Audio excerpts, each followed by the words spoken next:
USA में study visa ਤੇ tourist visa ਦੋਨਾਂ ਦੀ ਗੱਲ ਕਰਨਾ ਚਾਹਾਂਗੀ, ਕਿਉਂਕਿ ਮੈਂ ਤੁਹਾਡੇ ਸੋਸ਼ਲ ਮੀਡੀਆ ਪੇਜ ਤੇ ਦੇਖਦੀ ਹੈਗੀ ਆ, ਤੁਸੀਂ ਇੰਸਟਾਗ੍ਰਾਮ ਤੇ ਬੈਕ ਟੂ ਬੈਕ ਰੀਲਸ ਪਾ ਰਹੇ ਹੋ ਕਿ ਬਹੁਤ ਸਾਰੇ ਤੁਹਾਡੇ ਟੂਰਿਸਟ ਵੀਜ਼ਾ ਜਿਹੜੇ ਆ ਰਹੇ ਨੇ यूएसए ਦੇ। ਸੋ ਉਹਨਾਂ ਬਾਰੇ ਕੁਝ ਦੱਸੋ ਕਿ ਕਿੰਨਾ ਈਜ਼ੀ ਹੋ ਗਿਆ ਇਸ टाइम टूरिस्ट वीजा लेना।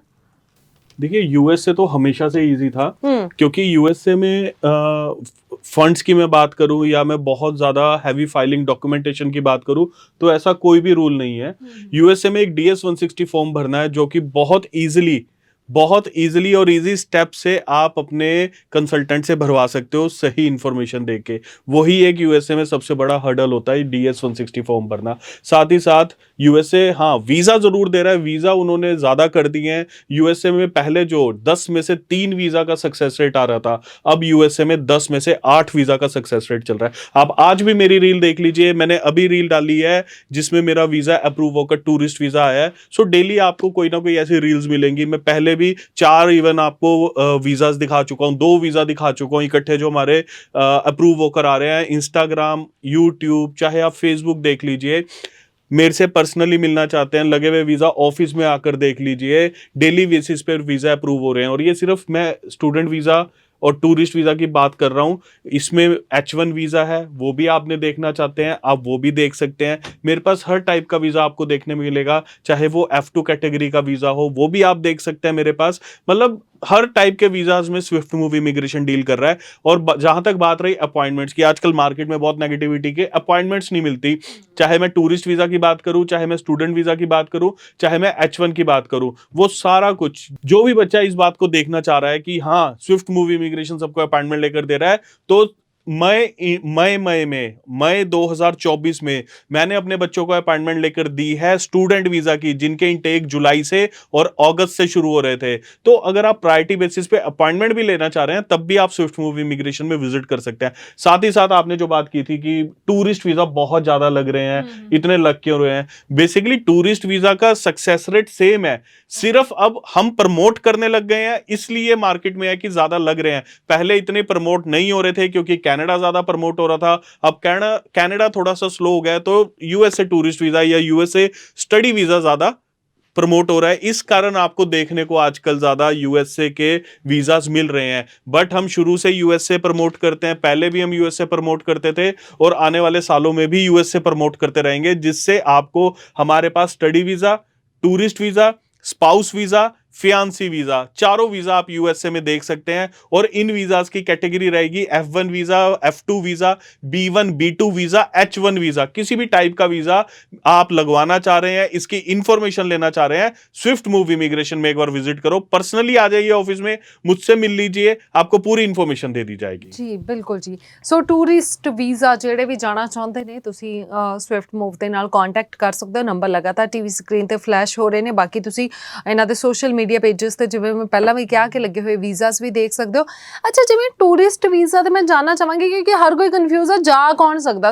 ਸਭ ਨੂੰ ਲੱਗਦਾ ਕਿ ਠੀਕ ਹੈ ਬੱਚੇ ਉੱਥੇ ਨੇ, ਪੇਰੈਂਟਸ ਚਲੇ ਜਾਣਗੇ, ਜਿਹੜੇ ਖਾਸ ਕਰਕੇ ਯੰਗਸਟਰਸ ਉਹਨਾਂ ਨੂੰ ਲੱਗਦਾ ਕਿ ਸਾਡਾ ਤਾਂ ਵੀਜ਼ਾ ਹੀ ਨਹੀਂ ਲੱਗਣਾ ਹਨਾ, ਤੇ ਕਿਹੜਾ ਐਪਲੀਕੈਂਟ टूरिस्ट वीजा ਤੇ ਜਾ ਸਕਦਾ? ਕਿਹੜੀਆਂ ਚੀਜ਼ਾਂ ਜ਼ਿਆਦਾ इंपॉर्टेंट हैगियां टूरिस्ट वास्ते? देखिए टूरिस्ट वीजा में हमेशा से ही इनकम एक मैंडेटरी पार्ट रहा है सभी का।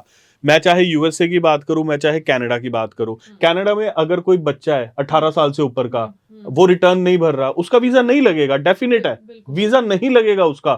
बच्चा है, उसका फैमिली बिजनेस है, 18 साल की उम्र में उसने अपने फैमिली की रिटर्न भरनी शुरू करी है, हम उसका वीजा ले सकते हैं। ओके, ठीक है। यूएसए में हमने DS-160 फॉर्म भरना है। यूएसए में DS-160 फॉर्म में 18 साल का बच्चा, 19 साल का बच्चा है, वो अगर पढ़ाई कर रहा है, टूरिस्ट वीजा पे जाना चाह रहा है, मोटिव क्या है उसका, किस लिए जाना है टूरिस्ट वीजा पे, मोटिव ही क्लियर नहीं है किस लिए जाना है। वो पढ़ाई करके अभी +2 करके निकला है, मैंने घूमने जाना है टूरिस्ट वीजा पे। मेरे पास बहुत क्लाइंट आते हैं, मैं केस वापस कर देता हूं ये वाले कि आपका वीजा नहीं लगेगा, पैसे भी खराब करने की जरूरत नहीं है। अगर आप किसी और कंसल्टेंट के पास अप्लाई करना चाहते हैं आप वहां कीजिए, बट पैसे ही खराब होंगे। उनको समझाया जाता है कि या तो बच्चा कुछ ना कुछ काम कर। देखिए टूरिस्ट वीजा उसी को मिलेगा जिसके पास कुछ ना कुछ काम है, वो ITR भरता हो, ITR ना भरता हो, उसकी सैलरी आ रही है, वो एग्रीकल्चर कर रहा है, वो बिजनेस कर रहा है, अपना काम जस्टिफाई कर सकता है, तो वो टूरिस्ट वीजा ले सकता है। बिल्कुल अगर मैं बात करूं, अगर बच्चा 24 साल का, 25 साल का, 26 साल का हो गया, उसके नाम पे किसी भी तरह की कोई इनकम नहीं है, टूरिस्ट वीजा किसी भी कंट्री का उनको नहीं मिलेगा। किसी भी भ्रम में ना रहे कि मेरे को तो एजेंट ने बोल दिया है कि सारे पैसे वीजा लगने के बाद लूंगा, चल हम तेरी प्रोफाइल पे खेल लेते हैं। ये सिर्फ खेलना होगा कि चलो जी मेरी प्रोफाइल पे एक बार खेल लो, वीजा लग गया तो वाह वाह, वीजा लग गया तो 15 लाख रुपए ले लेंगे, अगर वीजा नहीं लगा तो कुछ नहीं, नुकसान कुछ नहीं है बच्चे का। बट बच्चे के एक बार रिफ्यूजल से बच्चे की प्रोफाइल खराब हो जाती है, चाहे किसी भी कंट्री का रिफ्यूजल हो, चाहे शेनिगन का ले लीजिए, ऑस्ट्रेलिया का ले लीजिए, कनाडा का ले लीजिए, यूएसए का ले लीजिए, एक रिफ्यूजल आपको हार्म करके जाएगा ही जाएगा। ऐसा नहीं है, मेरे पास बहुत बच्चे आते हैं और जी मेरे एजेंट ने बोला कि जी रिफ्यूजल आ गया है, चलो कोई फर्क नहीं पड़ता, किसी और कंट्री में अप्लाई कर देते हैं। अरे किसी और कंट्री में अप्लाई करेंगे तो पिछली कंट्री का ब्यौरा तो देना पड़ेगा ना कि रिफ्यूज्ड है, वहां हार्म होगा हमें। आज मैं आपको बात बताता हूं, मेरे पास एक काउंसलिंग आई है, उस काउंसलिंग में USA tourist visa, mother father government job में है, बच्चा यूएसए रहता है, स्टडी वीजा पर गया था, बच्चे ने पेरेंट्स को स्पॉन्सर दिया है, उनका यूएसए टूरिस्ट वीजा रिफ्यूज कर दिया गया। मेरे पास काउंसलिंग से आए थे, यमुनानगर से थे पर्सन, काउंसलिंग से आए थे। रीजन क्या है? जबकि बच्चा वहां से स्पॉन्सर दे रहा है, एजेंट ने उनकी डम्मी एयर टिकट और डम्मी टिकट और होटल बुकिंग कर दी और वो एम्बेसी में लगा दी। एम्बेसी में उनको बोला कि आपने लेकर जाना है और एम्बेसी ऑफिसर को अपने कागज दिखाने हैं। आप dummy air ticket, dummy hotel booking embassy officer को कैसे दिखा सकते हैं? यूएसए में इसकी कोई भी जरूरत नहीं है, डम्मी एयर टिकट और डम्मी होटल बुकिंग की। आप किस बेस पे वीजा ले सकते हो? अगर आपके पास स्पॉन्सर नहीं है, आप मुझसे मिल लीजिए, फोन पे बात कर लीजिए, मैं आपको समझा दूंगा। आपने किसी और कंसल्टेंट के पास भी अप्लाई किया है, अपना वीजा रिफ्यूज मत करवा लेना, एक बार मुझसे बात कर लीजिए। 4 घंटे उनको एम्बेसी में वेट कराया उनकी डम्मी एयर टिकट और डम्मी बुकिंग कंफर्म करने के लिए। जब वो कंफर्म नहीं हुई है, उनको रिफ्यूजल लेटर देकर, मैं तो बहुत अच्छा है, मैं तो उनको बोला कि आप शुक्र मनाइए कि आपके ऊपर किसी तरह का बैन नहीं लगाया गया, क्योंकि नकली डॉक्यूमेंट लेकर वो एम्बेसी में गए हैं। ठीक है, तो इस तरह से देखिए, बहुत आपको मार्केट में ऐसा मिलेगा कि हम आपका वीजा लगवा देते हैं, कुछ नहीं करते जी आप, हम आपकी आईटीआर भरवा देते हैं। कोई नकली डॉक्यूमेंट नहीं बनवाना आपने, किसी तरह का कोई फेक डॉक्यूमेंट लेकर आपने किसी भी एम्बेसी में अपना वीजा फाइल नहीं करना।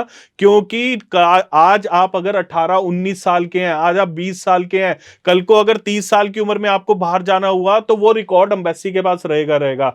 ऐसा नहीं है कि वो रिकॉर्ड एम्बेसी से डिलीट हो जाएगा। सो इसलिए कोई भी नकली डॉक्यूमेंट, फेक डॉक्यूमेंट ना लगाकर आप ओरिजिनल डॉक्यूमेंट्स के ऊपर टूरिस्ट वीजा अप्लाई करें।